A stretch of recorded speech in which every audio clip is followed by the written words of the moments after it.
Wisconsin. Wisconsin. Ellsworth, Wisconsin. Yes. With a long O in Wisconsin. With long O in Wisconsin. Have you lost a little bit of the accent? Yes. I've been out here 8 years. Okay. So the O was longer in Wisconsin 8 years ago. Yes. Where is Ellsworth? It's next to River Falls. Oh, of course. And River Falls. River Falls. I have well, no actually, idea. Red Wing, Minnesota is where I worked. Okay. Red Wing, Minnesota. I make Red Wing work boots for 39 and a half years. Like Red Wing work boots. you made the boots? Yes, at the factory. So you're a leather worker? Yeah, I'm a cobbler. That's what they call me. How do you become a cobbler? Young Dale, when did you go, I think I want to be a cobbler? Well, actually, there's a long history before that. Tell me. Started out as a dairy farmer. Well, there's a natural transition. Right. Dairy farmer to a cobbler. Right. And after I was a Of dairy course. Right? After I was a dairy farmer, then I thought, well, I didn't like this. No money in milking cows on a small dairy farm in Wisconsin. So I decided to go to Eau Claire, Votech school. I went on to be a welder, which I did for a few years. Okay, whoa, Dale. I'm trying to follow along here. Right. You got Ellsworth, you got, what is it, River Falls? Right. And now you're going from being a dairy farmer to a welder to a cobbler. I started out in a little town called Plum City, Wisconsin. Oh, of course, right next to Hooterville. Right? If you listen to, so Plum City, Wisconsin, the most famous thing we're known for is Plum Creek. People go, what's so famous about Plum Creek? If you follow along, little house on the prairie, Plum Creek ran right past Laura Wilder old house. She was a school teacher in Pepin, Wisconsin. All right. Now I'm starting to put it together a little bit. So, but I still don't understand dairy farmer to welder to cobbler. Well, I need a backstory. Okay. Because that's where we got to start. I actually was born and raised in Minneapolis, Minnesota. I heard it. That one I heard. Right. Hennepin County. My mom was a daycare provider. My father worked for the post office. And then I had cousins that were dairy farmers, and they needed a helper. Their kids were getting older. So I decided to go down there and help. I fell in love with the animals, the work, the pride. It's hard to explain. It has to be experienced. How long did it take you to get the feel? Well, it's always an ongoing process. The cow fill or goats or whatever you... You milk the cow. Right? Is the motion close? No, well, show me the motion. But you use the milking machine. You put a strap on the cow, and it runs on a pulsator with a vacuum that draws the milk out of the cow's udder. Some people understand how much work it is to do a lot of that. Right. What I liked was the calves. You know, the smaller animals. I was good with them. And so if you overfeed them, they get what they call scours. And they'll die from that. It's like diarrhea. So a clever mind came up with an idea. Oh, how do I know when that cow or calf is done? So I stole some of my mom's clothespins. I put them on the ear of the cow. That way I knew they were finished.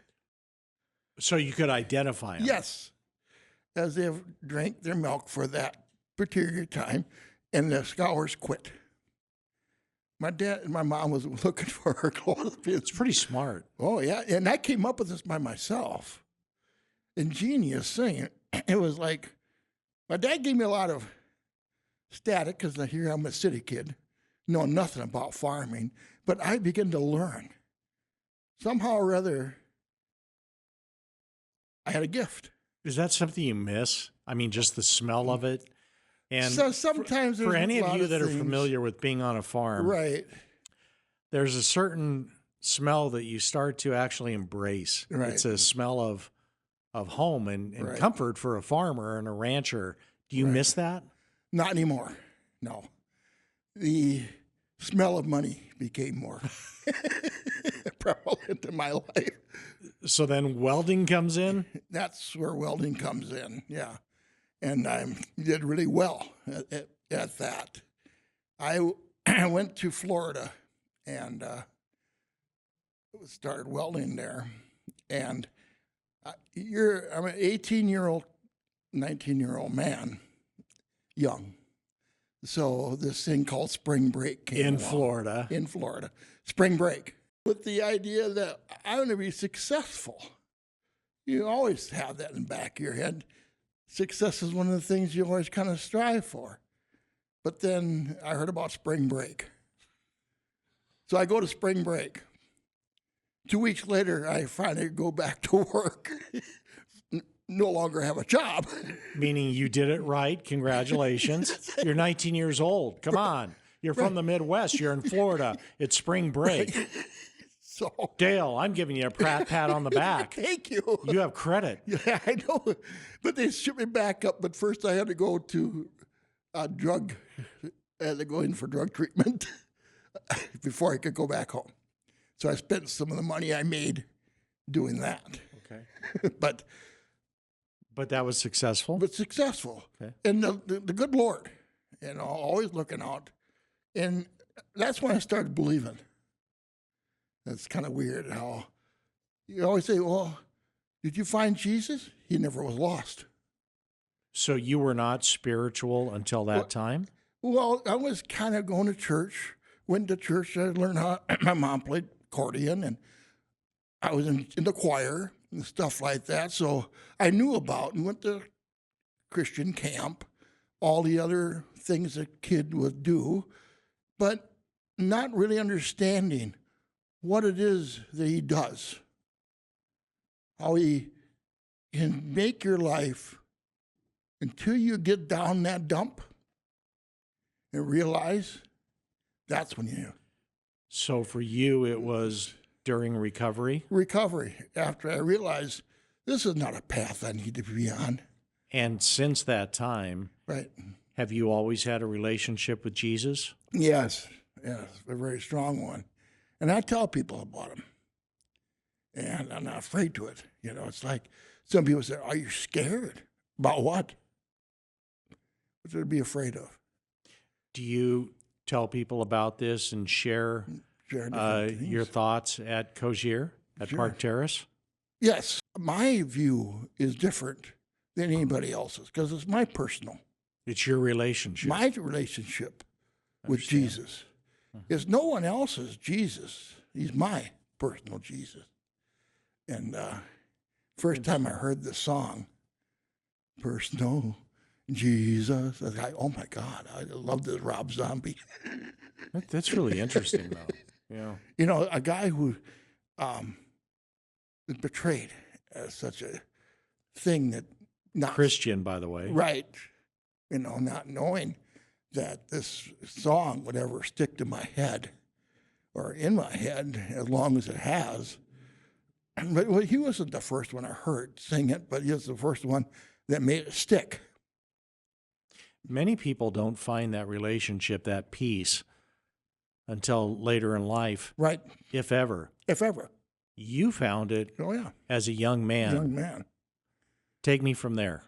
So I lived, before I moved to Park Terrace, I lived in Yuma, Arizona, for about 7 years. Why? And because, sunniest city in the world. I have a vitamin D deficiency, Okay. which, Need and I could sunshine. get that in the Midwest. Need some sunshine. It needs some sunshine. Even though shots, pills, all that stuff is good, it's not as good as a natural thing. So I thought, well, the sunniest city in the world ought to work. Well, it did. But first of all, you had one source for medical. And I get older. I needed more You than need just options, different types different of doctors. specialists. Sure. And before the COVID, they had all kinds of these people. But after COVID, they all left and never to return, as far as I know. And they're drizzling back. But I So love Park it. Terrace by Cogir, how did you hear about it? You're in Yuma. How do you hear about On Park Facebook. Terrace? I was looking for places over in Portugal or everything else because I thought, hey, you know, I can move here. I can live on $1,200 a month easily. And then Park Terrace pops up on the screen of Facebook. And I thought, for independent living, where you get your meals cooked, after a while you get tired of cooking. At least I did. Over the period I have 3 children, twin boys and a daughter, and was around them a lot. And Oh, the grocery shopping and the all here that. and there. You know, and then I always found it important for the kids to come along, to teach them how to do things for themselves. So they're saying, well, Dad, why don't you ever do this? Dad, why don't you ever do that? Why don't you ever show us how to build a fire? And I learned how to do these things by myself. My parents never camped. They never fished. In the Midwest, probably you and your buddies. No, just I on started your by own? myself.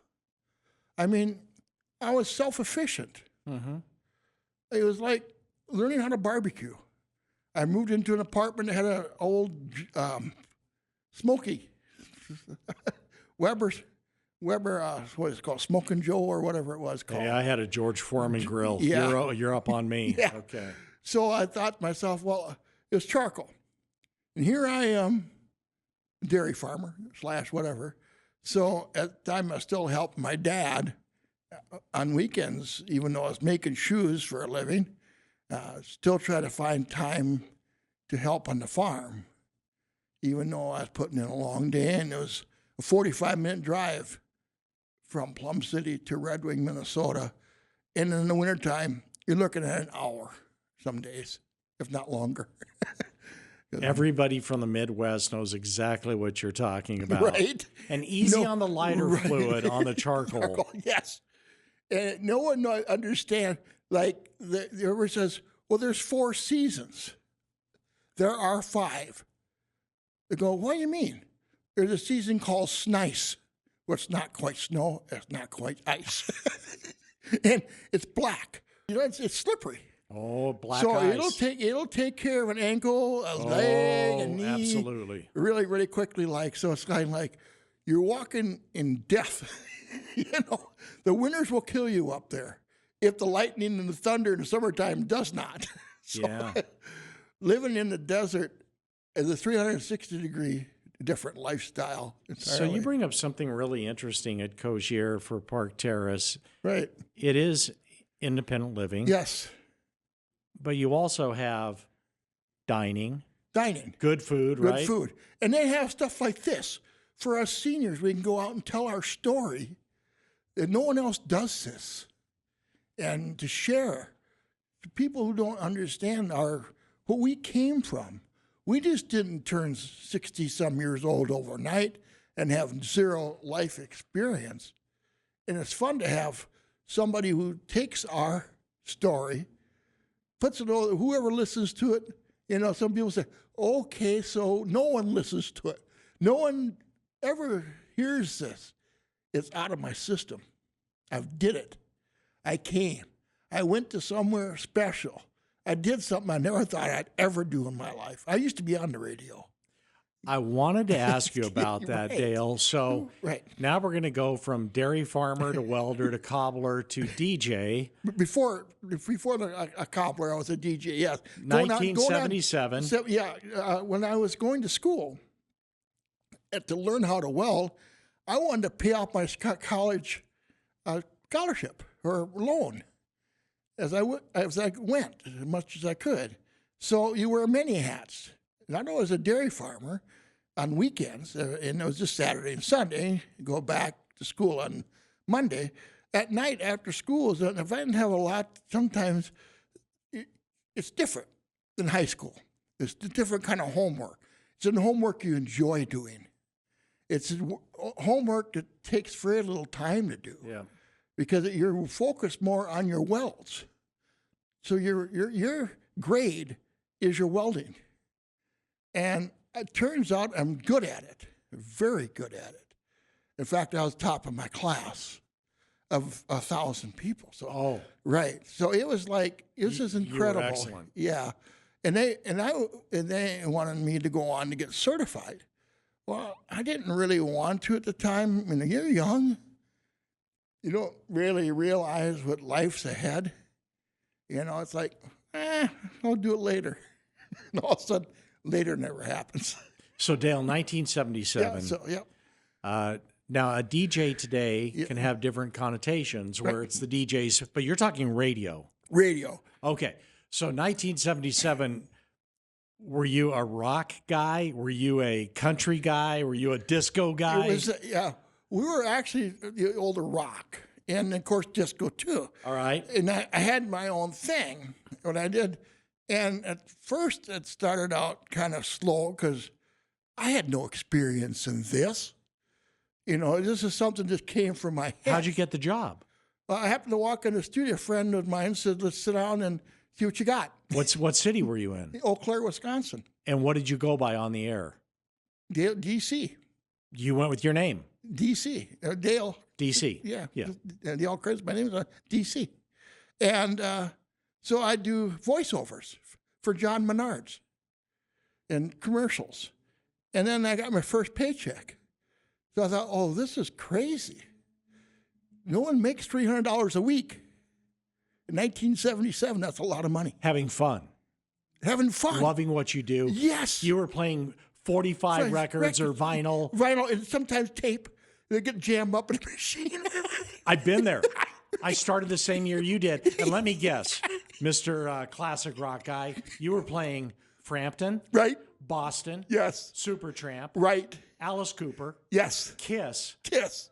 BTO. Yep. Doobie Brothers. Yes. Guess Who. Right. Am I pretty close here? And then also Pink Bee Floyd. Gees. Bee Gees. Right, because then the disco era comes. Okay, disco comes in. Right. 1977, you're a disc jockey. Now, if you're playing disco, the rock people get upset. Oh, yes. So how did you handle that? Well, it was like, okay, timing is everything. Timing is everything. You don't want to play too much of anything. I mean, if you do it right, people enjoy your show a lot better. And for some odd reason, I had it. I don't know how I got it. I don't know where it came from. I have no idea because none of my family at all ever been in radio. None of my cousins by the dozens or anybody in my whole entire life. And no one's ever said to me, you can't do this. You know? It's like no one says, you cannot do this. Did you ever rap going? Hey, No. this is Dale without fail. It's DC, time to be free. It don't matter if you win or lose. It's how you move those boogie shoes. So get on down all around town. See, Eau Claire. You're better at this than I was. See, that's why you did it for a living. Dale, 1977, I was horrible. Horrible, but I've done this for 45 years. Right. I was horrible. Right. And Horrible. I would get people coming in and say, advertise my product because your voice sells. Good for you. So you had a Right. great voice. Yes, and so that's where I made more money on doing the voiceovers. You're doing commercials. doing commercials. And they say, here. What were you getting for a commercial? Oh, I Entertain know my I know it was crew like here. $300 a week. Is all I know is $300 a week for everything I was doing. But in 1977, $1,200 to $1,500 a month Right. was a lot of money. money. That's a lot of money. And I thought it was too good to be true. That's why I didn't want to do it. It's like felt I was happy, but I shouldn't be this happy making this kind of money. Guys, to give you an example, 1977, I'm just going to spitball here. A Big Mac was 50 cents. Yes. So when you're talking Dale making $1,200, $1,500 a month, that's a good amount of money for having Rent a pretty was good time. $160, $200 a month. You know, it's like, this is crazy. So what happened with the radio Well, career? I should have. I wanted to disappoint my parents so welding. Didn't want to disappoint them because they're sending me to school. And you're at the top of your class And out of I taught 1,000 my people. class. So I thought, hey, this could make the difference, but who knows what could have gone? What could have happened? And I always thought to myself, someday I'll get back into radio again. Never happened. It never happened. but it's never too late. Today's pretty close. Yes. We have you in studio and you're Yes. going. Yeah. And I'm enjoying the heck out of this. Is the thing. I feel home. You know, this is where it's like, okay, I get to have some fun today. I get to do what I love to do. Is just talk to myself or to other people. Communication. It's always one of the key things in this world. Everybody forgets how to speak to one another. They're on their stupid cell phones. Because they're doing this all the time. all the time. They don't know what it is. People get engaged by text, or they ask a date to the prom by text. They fire people by text, hire people by text. Yes. What are they doing? What's wrong with these people? I agree. Yeah, and it's like, if we keep doing this, this is going to get lost in a pile of rubble that should never get that way. And as far as meeting some of the most famous people, some are really nice. Some famous people are really, really nice. We had the opportunity to go into high school, back up to Trolley, to go to, we saved money up for a class trip. There's 37 of us. That's our graduating class of 1977. 37. You had a Town of- maybe 150 in the whole high school. Yeah, probably a town of 880 people. And this town had no stop signs or no stop lights. So you weren't doing traffic reports on the radio? No traffic. Eau Claire I did, so a little bit, Eau Claire. right? Yeah, because they actually had, traffic in Eau Claire and stoplights. Dale, you know what we should do? What's that? You and I should team up. Sure. And we should start. I'm totally serious about this. Right? Cogir has these wonderful communities all over the nation. Okay. We should start a Cogir radio station, All right. and others like yourself could share stories Yes. and have some fun, and it could play Yeah. internally in all Cogir communities. That would be fun. Okay, we can do it. I'm up for You'd it. be up for that? Yes. What's the first song you're going to play? First song. Dale's first song right out of the gate. DC is back, baby. What's the first song you're going to play? Enter Sandman. You're going Metallica. Yeah. 1977, James Hetfield was 4 years old. What are you doing, Dale? All right. You're going Metallica on us? Wow. That's what I picked impressed. up later on. You're talking Rob Zombie and But, Metallica. well, I guess in reality would be Beth by Kiss, because they were.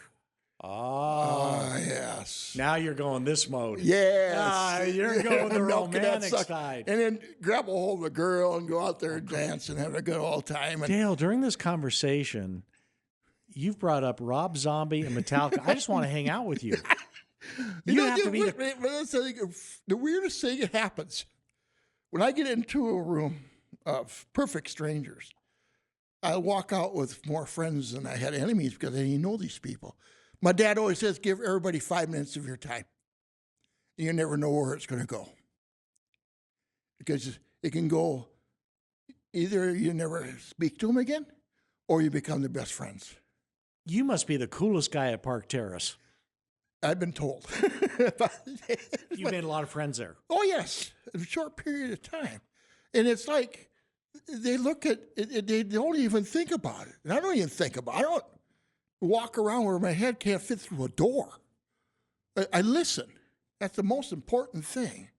And figure things out. I used to, that's the thing.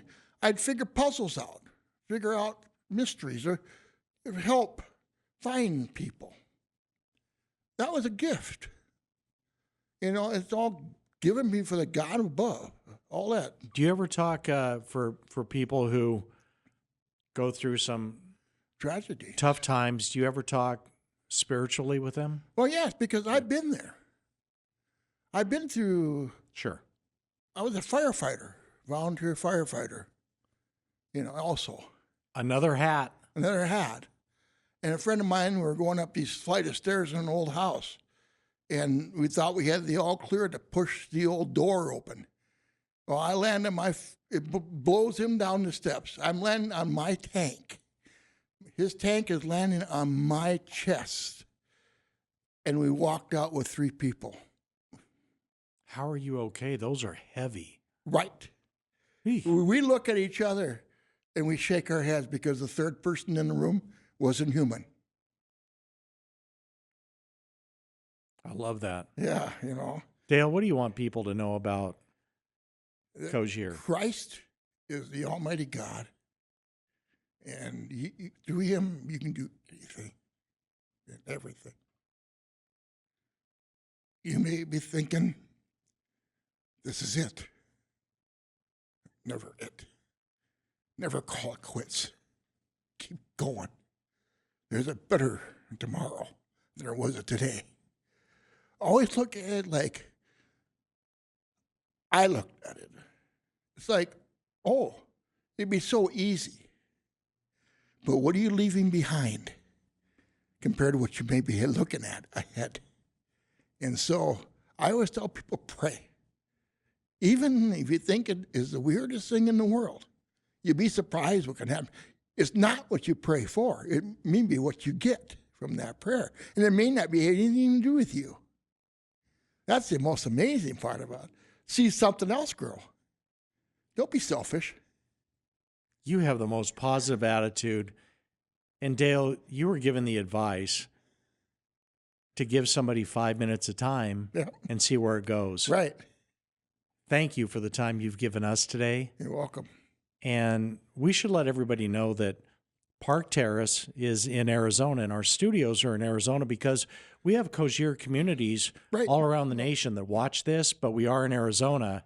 So we were really lucky to have Dale come in studio. A lot of our interviews. I'm so blessed that you guys had me today. Oh, we love having you come down. Yeah, Chris, you have to give a quick wave. Come on, come in here.